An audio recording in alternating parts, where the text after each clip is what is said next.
Elle est la fille préférée du souverain de Dubaï, une princesse qui semble vivre en dehors des normes traditionnelles, s'autorisant des extravagances que peu oseraient dans son monde. Sheikha Mahra bint Mohammed Al Maktoum, avec sa beauté éblouissante et sa richesse colossale, incarne une image de luxe et de liberté rare parmi les princesses arabes. Pourquoi possède-t-elle tant de privilèges ? Comment se fait-il qu'elle n'ait jamais porté le hijab, symbole de modestie et de foi dans le monde islamique ? Et la question brûlante que beaucoup se posent, est-elle mariée ou garde-t-elle encore son cœur libre ? Plongeons ensemble dans l'univers opulent et fascinant de la vie de Sheikha Mahra, la princesse de Dubaï. La famille du cheikh Mohammed, souverain de Dubaï, est vaste et complexe, reflet d'une dynastie où le pouvoir et la tradition se mêlent étroitement. Le cheikh Mohammed, figure emblématique et charismatique, a été marié à 6 reprises, tissant un réseau familial dense et parfois conflictuel. Parmi ses épouses, certaines ont quitté le palais, comme la princesse Aya, qui a fui à l'étranger, marquant un tournant dans l'histoire familiale. Le cheikh,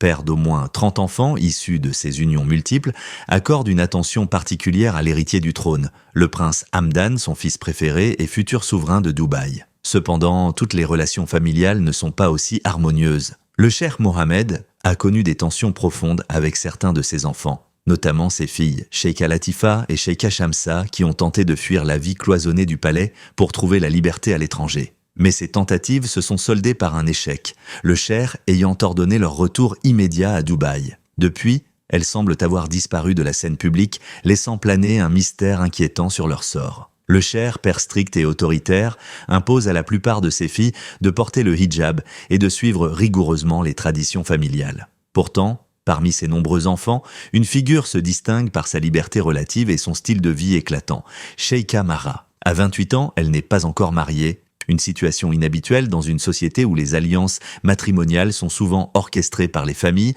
pour renforcer le pouvoir et les liens sociaux. Contrairement à ses sœurs et à d'autres femmes des Émirats arabes unis, Sheikha Mahra se montre en public dans des vêtements vifs et colorés et ne couvre pas sa tête, défiant ainsi les conventions. À sa naissance, elle portait le prénom de Christina, mais ses parents ont rapidement opté pour un nom arabe, Mahra, qui évoque la grâce et la beauté d'une jeune jument. Contrairement à de nombreuses autres princesses, Sheikha Mahra ne se cache pas derrière les murs du palais. Elle assiste régulièrement à des événements publics où elle attire tous les regards et elle n'hésite pas à partager des moments de sa vie sur les réseaux sociaux. Son compte Instagram regorge de clichés somptueux où elle exhibe sa passion pour la mode, les voyages et les événements sociaux. Le cheikh Mohammed semble accorder à sa fille Temara une liberté qu'il n'a pas offerte à ses autres enfants. Alors que le prince Hamdan, son fils bien-aimé, a dû épouser sa cousine sur ordre de son père, Sheikha Mahra, elle, n'est toujours pas mariée, préférant savourer les plaisirs de la vie sans les contraintes d'une union.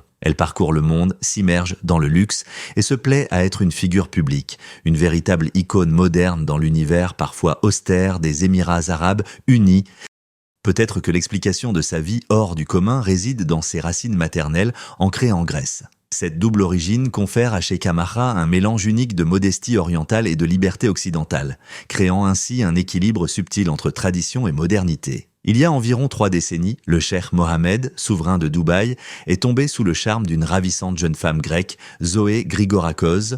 Leur union, bien que brève, a donné naissance à 2 enfants. Un fils, Sheikh Abdullah, et une fille, Sheikha Mahra. Cependant, comme beaucoup d'histoires royales, celle-ci ne se termina pas par un « ils vécurent heureux pour toujours ». Les raisons de leur divorce restent enveloppées de mystères, et personne ne sait vraiment quand ni pourquoi ils se sont séparés. Ce qui est certain, en revanche, c'est que Zoé Grigorakos a toujours maintenu un lien fort avec sa fille Mahra. Mère et fille entretiennent une relation privilégiée, marquée par des moments de complicité souvent immortalisés sur des photos.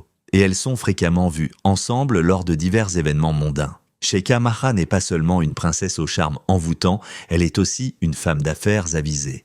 Elle a reçu une éducation exceptionnelle, à la fois à l'université Zayed et au prestigieux Oxford Aviation College. Par la suite, elle a poursuivi son parcours académique et sa formation en sports équestres à Athènes, en Grèce, où elle a approfondi ses compétences et sa passion pour les chevaux. Depuis 2009, Mahra est de retour à Dubaï, où elle joue un rôle actif aux côtés de son père dans le développement de l'émirat, en particulier dans les domaines du commerce et des projets de développement. Dès sa naissance, Sheikha Mahra a bénéficié d'une liberté remarquable, particulièrement par rapport aux normes de sa culture. Son père, le cheikh Mohammed, semble avoir compris très tôt qu'il ne pourrait pas contrôler chaque aspect de la vie de sa fille. Ainsi, Il lui a permis de visiter la patrie de sa mère en Grèce, puis de poursuivre ses études à l'étranger, et il n'a jamais entravé sa relation avec sa mère. Cette ouverture d'esprit a peut-être été motivée par le fait que Mara, de par ses origines, incarne un pont entre deux mondes. Elle est à moitié grecque, à moitié arabe, ce qui fait d'elle une figure à part dans la famille royale de Dubaï.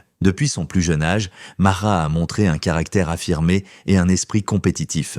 Lorsqu'elle était encore à l'école maternelle d'Oxford au Royaume-Uni, elle a commencé à pratiquer l'équitation, une passion qui ne l'a jamais quittée. Aujourd'hui, cette passion est devenue une véritable vocation. Mahera est propriétaire de 11 chevaux, parmi lesquels se trouve le plus cher, estimé à 3,6 millions de dollars. Pour elle, l'équitation n'est pas seulement un loisir, c'est une passion dévorante à laquelle elle consacre une part importante de sa fortune. Chaque année, la princesse dépense jusqu'à 4 millions de dollars pour les soins de ses chevaux. Pourtant, cette somme, bien que vertigineuse, n'est qu'une goutte d'eau dans l'océan de la richesse familiale, estimée à environ 15 milliards de dollars. Quant à la fortune personnelle de Mara, selon diverses sources, elle atteindrait approximativement 1 milliard de dollars. Ainsi, Sheikha Mara incarne une princesse moderne, libre de ses choix et ancrée dans deux cultures riches et contrastées. Sa vie, un savant mélange de tradition et de modernité, est une illustration fascinante de la façon dont une jeune femme peut naviguer avec grâce et assurance entre des mondes parfois opposés, tout en restant fidèle à elle-même. Elle réside dans le somptueux palais de Zabel, un lieu majestueux qui incarne non seulement la résidence principale de la famille royale régnante de Dubaï, mais aussi le centre névralgique de leur pouvoir administratif. Ce palais, avec ses jardins luxuriants et ses intérieurs fastueux, est le symbole même de l'opulence et de la grandeur. Pourtant, ce n'est qu'une partie de l'héritage que Sheikha Mara peut revendiquer. Son père, Sheikh Mohammed, n'est pas seulement un souverain influent, mais aussi un magnate de l'immobilier à l'échelle mondiale. Son empire immobilier au Royaume-Uni est vaste, s'étendant sur des manoirs prestigieux à Londres et des domaines pittoresques en Écosse. Ses propriétés, à la fois historiques et luxueuses, sont à la disposition de Mara, qui peut choisir de vivre où bon lui semble, que ce soit sous le ciel ensoleillé de Dubaï ou parmi les paysages verdoyants des Highlands écossais. Son Altesse, la princesse Mara, cultive une vie riche en passion et en activités qui reflètent de son amour pour la nature et les animaux. Dans ses moments de loisirs, elle aime s'adonner à des séances photos où elle est souvent entourée de ses compagnons à quatre pattes. Les photos, qui capturent la grâce et la majesté de ces animaux, sont un hommage à sa profonde connexion avec la nature. Inspirée par son frère aîné, le charismatique Cher Hamdan, Mara a immortalisé des moments impressionnants, dont une image particulièrement frappante, où elle tient un faucon élégant sur son poignet. Cet oiseau, symbole de force et d'héritage dans la culture des Émirats arabes unis, représente bien plus qu'un simple compagnon. Il incarne les valeurs et les traditions que la princesse chérit. Mais Mara ne se contente pas de s'entourer d'animaux exotiques. Elle partage également sa vie avec son étalon bien-aimé, Derby, et a été vue en compagnie d'un chameau, symbole de résilience et d'endurance dans le désert. Ces moments capturés avec ces animaux sont autant de témoignages de son attachement aux traditions équestres et bédouines de sa culture. Outre son amour pour les animaux, Sheikha Mara est aussi une icône de mode dans son pays. Ses tenues, à la fois élégantes et avant-gardistes, sont une source d'inspiration pour ses nombreux fans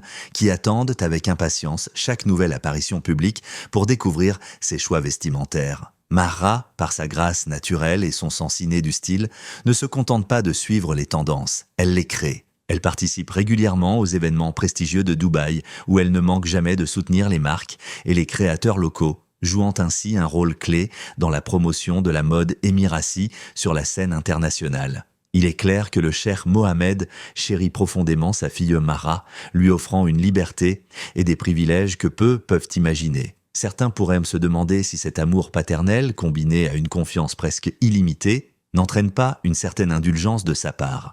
Est-ce une preuve d'affection sincère ou Sheikh Mohammed en fait-il peut-être un peu trop? Qu'en pensez-vous?